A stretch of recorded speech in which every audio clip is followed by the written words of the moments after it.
ایک مسافر ندیم اپنی بیوی روبینہ کے ساتھ اپنے گاؤں سے شہر میں مزدوری کے لیے جا نکلا۔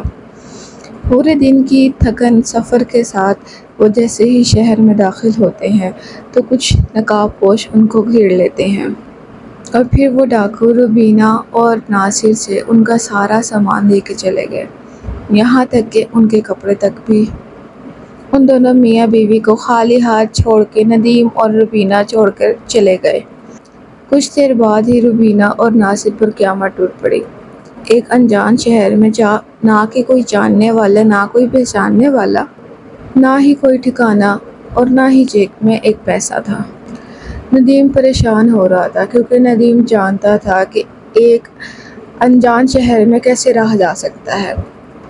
ندیم پریشان ہو ہی جا رہا تھا لیکن پھر بھی اپنے شہر کی طرف قدم بڑھائے جا رہا تھا اور دل میں یہی سوچی جا رہا تھا کہ اب کیا ہوگا، نہ کچھ پیسے، نہ کوئی ٹھکانہ اور نہ ہی کھانے کے لیے کوئی ایک لقمہ بھی نہیں ہے۔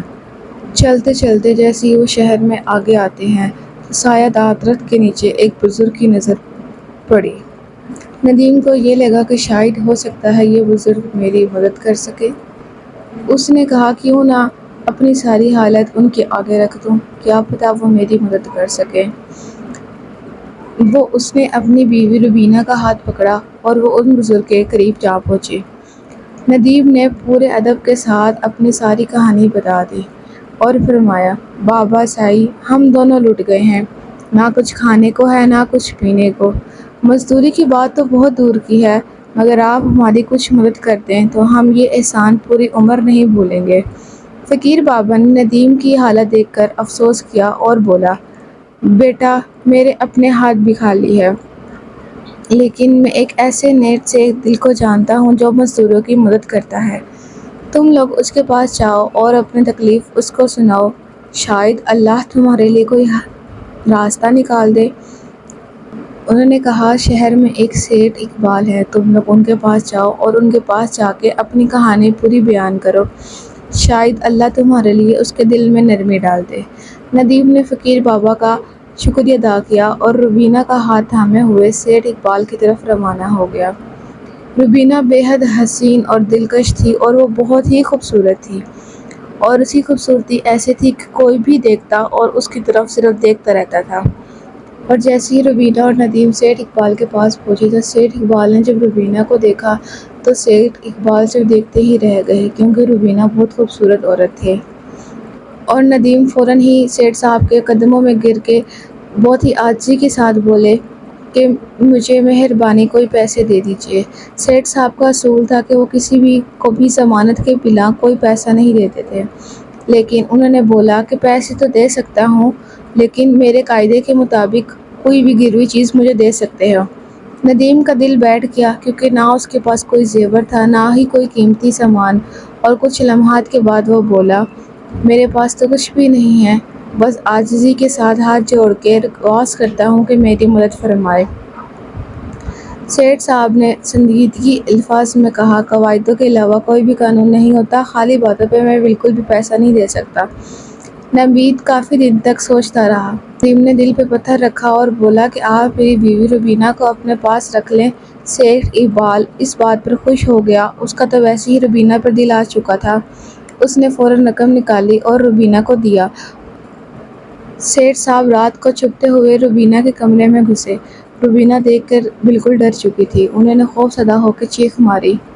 روبینہ نے چیخ ماری۔ روبینہ نے بولا کہ اللہ کا واسطہ ہے سیٹھ صاحب میرے کمرے سے باہر چلے جائیں، لیکن سیٹھ صاحب تو اپنے ہوس میں ڈوبے ہوئے تھے۔ انہوں نے بولا، روبینہ تم جیسی حسین عورت کے لیے تو دنیا قربان کی جا سکتی ہے، ندیم کو بھول جاؤ اور ہمیشہ کے لیے میری ہو جاؤ۔ روبینہ کے دل میں شدید خوف تھا لیکن اس نے ہمت نہیں ہاری، بڑی دینائی سے جواب دیا، اگر آپ میرے سے زبردستی اپنے پاس رکھنا چاہتے ہیں تو کم از کم مجھے کچھ دنوں کے لیے مہلت دے دیں، میں خود سوچ لوں گی کہ میرا کیا بنے گا۔ سیٹھ کو لگا کہ روبینہ ماننے لگی ہے، اس لیے اس نے اس کو کچھ دن کے لیے مہلت دے دی۔ ادھر ندیم قرض کی رقم لے کے روبینہ کو اب سیٹھ کے پاس گروی رکھ دیا اور نکلا اپنے نئے کاروبار کی تلاش کے لیے۔ ندیم نے جو رقم سیٹھ صاحب سے لی تھی وہ شہر کے قریب ہی ایک سستے بازار میں پیاز کے خرید کام شروع کر دیا۔ کسانوں سے کم داموں میں پیاز لیتا اور دوسرے شہروں میں جا کے اچھے منافع میں بیچ دیتا۔ چند ہفتوں میں ہی اس کے ہاتھوں میں پیسہ آنے لگا۔ اللہ نے اس کے محنت میں خوب برکت ڈال دی۔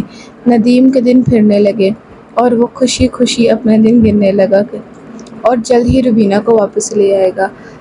کچھ دن بعد ہی ندیم سیٹھ صاحب کے گھر پہنچا۔ وہ بہت زیادہ خوش تھا اور وہ سیٹھ صاحب کے پاس گیا اور فرمایا، سیٹھ صاحب میں آپ کی رقم آپ کو دینے کے لیے آیا ہوں، مہربانی فرما کر میری روبینہ بیوی کو واپس دے دیجیے۔ لیکن سیٹھ صاحب نے سرد آہ بھری اور افسوس کے ساتھ بولا، ایک تمہیں تلخ حقیقت سنانی ہے۔ 2 مہینے پہلے روبینہ سخت بیمار ہو گئی تھی۔ بڑی کوشش کی، حکیموں سے علاج بھی کروایا، لیکن اللہ کو کچھ اور ہی منظور تھا۔ روبینہ کا انتقال ہو گیا۔ یہ سن کے ندیم کے قدموں تلے زمین نکل گئی۔ ندیم سیدھا اس مقام پہ جا پہنچا جہاں پہ اس کی پہلی ملاقات فقیر بابا سے ہوئی تھی۔ خاموشی سے جا کے ایک کونے میں بیٹھا۔ فقیر بابا نے ندیم کو فوراً پہچان لیا۔ فقیر بھائی ان کے پاس آئے اور بولے، بیٹا تمہارے کاروبار تو اچھا چل رہا تھا، لیکن یہ اداسی کیسی چہرے پہ؟ ندیم نے فوراً نم آنکھوں کے ساتھ آہ بھری اور فرمایا، بابا سائیں، روبینہ سائیں اب اس دنیا میں نہیں رہی۔ سیٹھ نے کہا، یہ بیماری کے باعث مر گئی ہے۔ میں اپنی قسمت کا لکھواں سمجھ کر واپس آ گیا ہوں۔ فقیر بابا نے سنی فوراً جلدی سے بولے کہ او بھولے ندیم، تمہیں دھوکہ دیا گیا ہے۔ روبینہ نہ مری ہے نہ کہیں گئی ہے، وہ آج بھی سیٹھ اقبال کے گھر میں زندہ قید ہے۔ اگر اپنی بیوی کو پانا چاہتے ہو تو فوراً سلطان شمس الدین کے دربار پر انصاف کی فریاد کر دو۔ ہمارا سلطان بہت انصاف پسند ہے، وہ تمہیں حق ضرور دلائے گا۔ ندیم کو اب ساری بات سمجھ گئی۔ دوبارہ سے دل میں ایک چنگاری جل اٹھی۔ وہ سلطان کے دربار میں پہنچے اور سلطان کو بتایا، جہاں پناہ میں ایک محنتی اور ایمانداری مسافر ہوں۔ مجبوری میں اپنی بیوی روبینہ کو اب سیٹھ صاحب کے پاس چھوڑا۔ وعدہ تھا کہ جلد ہی قرض واپس کر دوں گا۔ آج سارا قرض لے کر آیا ہوں، لیکن سیٹھ کہتا ہے کہ میری بیوی فوت ہو گئی ہے، نہ کوئی نشان نہ کوئی گواہی۔ میں انصاف کی بھیک مانگتا ہوں۔ سلطان شمس الدین نے گہری نظروں سے ندیم کو دیکھا اور سنجیدگی سے کہا، یہ بہت بڑا الزام ہے، سیٹھ کو فوراً دربار میں حاضر کروایا جائے۔ چند لمحوں بعد ہی سیٹھ دربار میں حاضر ہو گئے۔ سلطان نے اسے سخت لہجے میں کہا، بتائیے، یہ بات سچ ہے کہ ندیم نے اپنی بیوی کو تمہارے پاس گروی رکھا تھا؟ سیٹھ صاحب جھوٹ چھپاتے ہوئے ہچکچاتے ہوئے جواب دیا، جی حضور، یہ سچ ہے۔ ایک سلطان شمس الدین نے دربار میں سیٹھ کو کیا ندیم نے تمہارے پاس اپنی بیوی روبینہ کو رقم کے لیے گروی رکھا تھا؟ سیٹھ نے دوبارہ ہچکتے ہوئے کہا، جی ہاں حضور۔ سلطان نے مزید پوچھا، تو پھر یہ اپنی بیوی کو کیوں نہیں لے سکتا؟ سیٹھ نے فوراً جواب دیا کہ ان کی بیوی روبینہ کا انتقال ہو چکا تھا۔ ہم نے بہت سی دوائیات بھی لی، حکیموں سے علاج بھی کروایا، ہم نے سب کچھ کروایا، مگر افسوس کی بات ہے کہ وہ بچ نہیں سکی۔ اللہ کی مرضی کے آگے کس کا بس چلتا ہے؟ میں خود دل سے افسردہ ہوں، اب میں بھلا خدا کے پاس جا کے کیسے واپس لا سکتا ہوں؟ سلطان شمس الدین نے گہری نظروں سے اس کو دیکھا۔ سلطان نے فوراً سیٹھ سے کہا کہ کیا تمہارے پاس کوئی گواہ ہے جو گواہ بن کے کہے کہ روبینہ کا انتقال ہو چکا ہے؟ سیٹھ نے سر جھکایا اور پھر بولا۔ سیٹھ نے بولا کہ جس حکیم سے علاج کروایا تھا وہ فوراً روبینہ کی بات پر گواہی دے گا، اور ساتھ یہ بھی بولا کہ جو 4 لوگوں نے روبینہ کو کندھا دیا تھا وہ لوگ بھی میرے پاس گواہی ہیں جو کہ قبرستان میں دفنایا تھا۔ سلطان نے فوراً حکم دیا، وہ حکیم اور 4 لوگ ان سب کو اجازت کیا جائے۔ سیٹھ اقبال بہت نرمی سے بات کر رہا تھا، یہاں تک کہ دربار میں جتنے لوگ موجود تھے ان سب کو بھی سلطان پہ شک ہونے لگا۔ سلطان نے بھی دل میں سوچا کہ ہو سکتا ہے کہ سلطان سچ کہہ رہا ہو، اور اس نے ندیم کی طرف دیکھا اور کہا، بیٹا اگر تمہاری بیوی زندہ ہوتی تو ہم ضرور تمہیں انصاف دلاتے، لیکن اب ہم بھی قدرت کے فیصلے کے آگے بے بس ہیں۔ یہ سن کے ندیم بالکل بوجھ تلے دب گیا، آنکھوں میں نمی لیے تھکے قدموں سے دربار سے نکل آیا۔ ندیم سیدھا فقیر بابا کے پاس پہنچا اور جا کے بتایا اور وہاں جا کے دربار میں پیش آنے والا سارا واقعہ بتا دیا۔ فقیر بابا نے سر جھکا کے کافی گہری سانس لی اور سر جھکا کر کہا، بیٹا ندیم، میں نے سلطان شمس الدین کو اتنا سادہ دل نہیں سمجھا تھا۔ دکھ ہے کہ اس نے بنا تحقیق کیے سیٹھ کی بات پر سارا یقین کر لیا۔ لیکن اب بھی وقت ہے، میری بات غور سے سنو۔ فقیر نے ندیم کو کہا، جاؤ خان کر۔ اس نے فقیر بابا نے جا کے ندیم کو کہا کہ ابھی سلطان کے دربار پر جاؤ اور وہاں جا کے باؤ کہ اپنی گدی 3 گھنٹے کے لیے فقیر بابا کو دے دے، پھر میں آپ کو بتاؤں گا کہ انصاف کیسے دلاتے ہیں۔ وہ اسی ٹائم اٹھا اور شاہی دربار کی طرف دیوانہ ہو گیا۔ دربار میں جا کے ندیم نے پورے ادب سے سلطان کے سامنے عرض کیا، جہاں پناہ، اگر 3 گھنٹے کے اندر فقیر بابا سائیں کو اپنا تخت سونپ دیں تو شاید میں انصاف حاصل کر سکتا ہوں۔ سلطان شمس الدین نے تھوڑی حیرانگی سے ندیم کو دیکھا اور پھر نرمی سے کہا، اگر تمہیں اس سے تسلی ہو جائے گی تو مجھے کوئی اعتراض نہیں، تم اپنے فقیر بابا کو لے آؤ۔ ندیم تیزی سے فقیر بابا کی طرف لوٹے اور وہاں جا کے فقیر بابا کو لے آئے۔ دربار کے پاس پہنچتے ہی وہ فوراً سے اٹھے سلطان اور جا کے فقیر بابا کو بہت عزت کے ساتھ اپنے تخت پر بٹھایا۔ فقیر نے دربار سنبھالتے ہی بلند آواز میں فقیر بابا نے فوراً ہی آواز اٹھاتے ہوئے بولا کہ سیٹھ صاحب کو حاضر کیا جائے۔ سیٹھ اقبال ہاتھ جاڑتے ہوئے دربار میں لایا گیا۔ فقیر نے گہری الفاظ میں سوال کیا، سیٹھ اقبال، کیا تمہارے پاس ثبوت ہے کہ 2 مہینے پہلے ندیم کی بیوی روبینہ کا انتقال ہو گیا تھا؟ سیٹھ نے پسینے صاف کرتے ہوئے کہا، جی حضور، میرے پاس گواہ موجود ہیں۔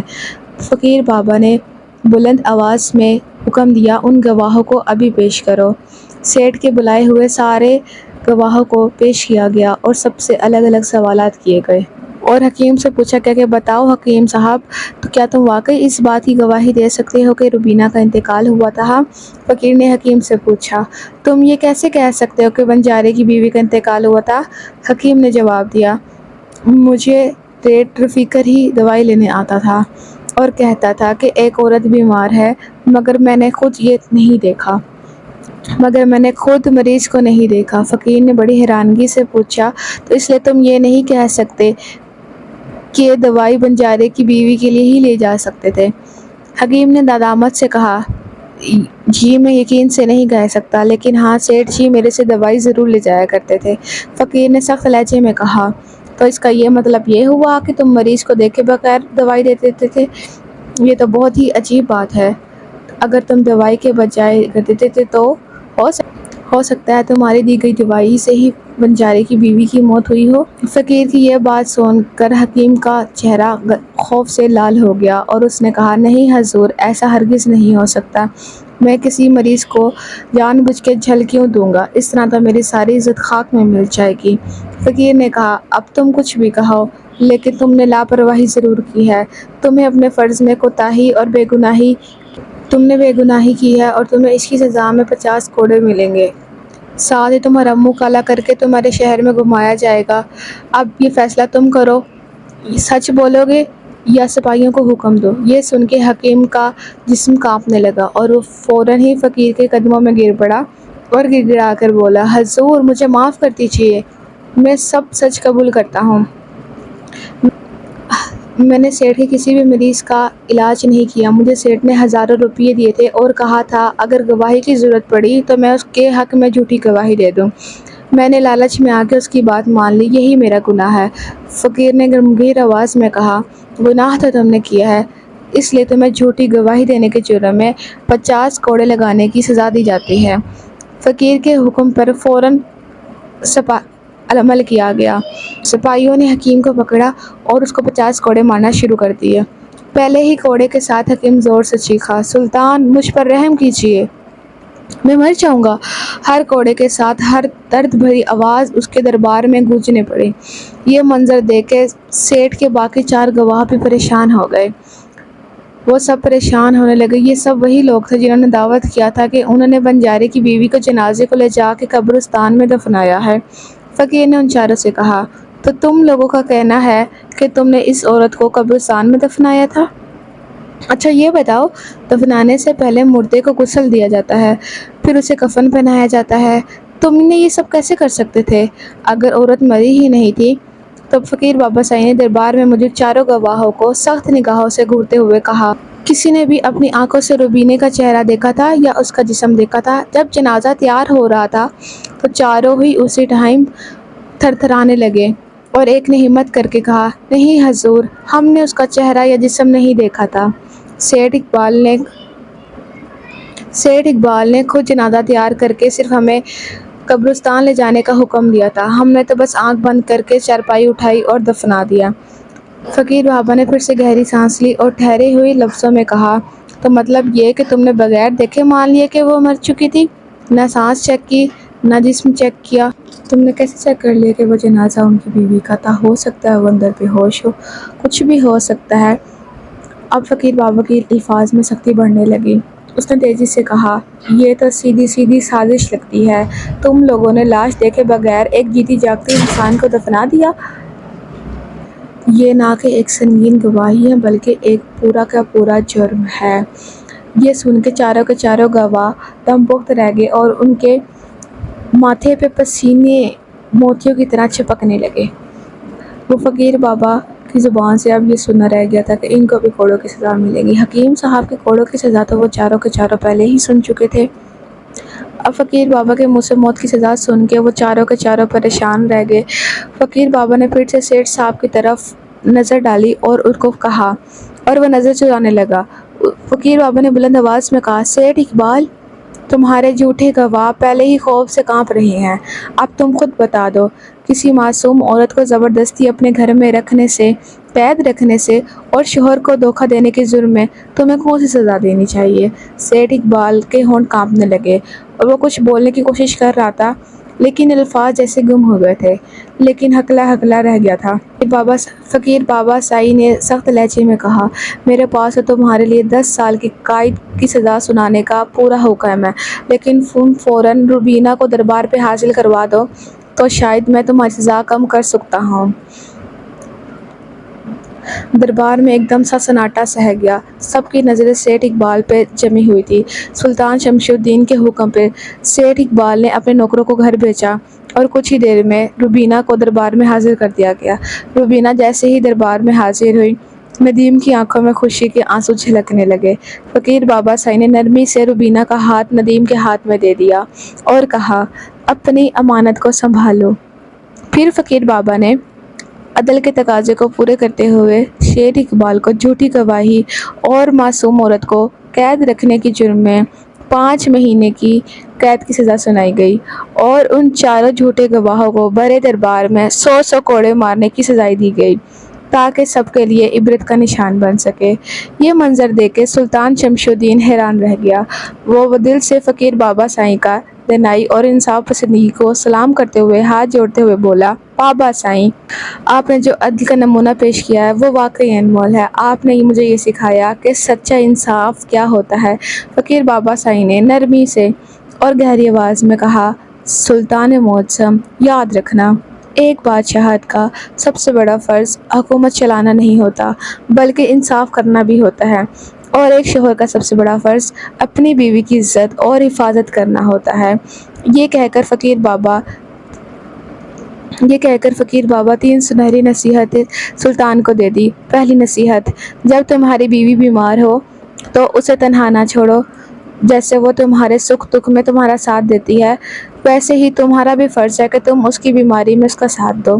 محبت اور توجہ سے ہی رشتے مضبوط ہوتے ہیں۔ دوسری نصیحت، اگر کوئی تمہاری بیوی پہ جھوٹا الزام لگائے تو دنیا کو سائڈ رکھ کے اس کے ساتھ ڈٹے رہو۔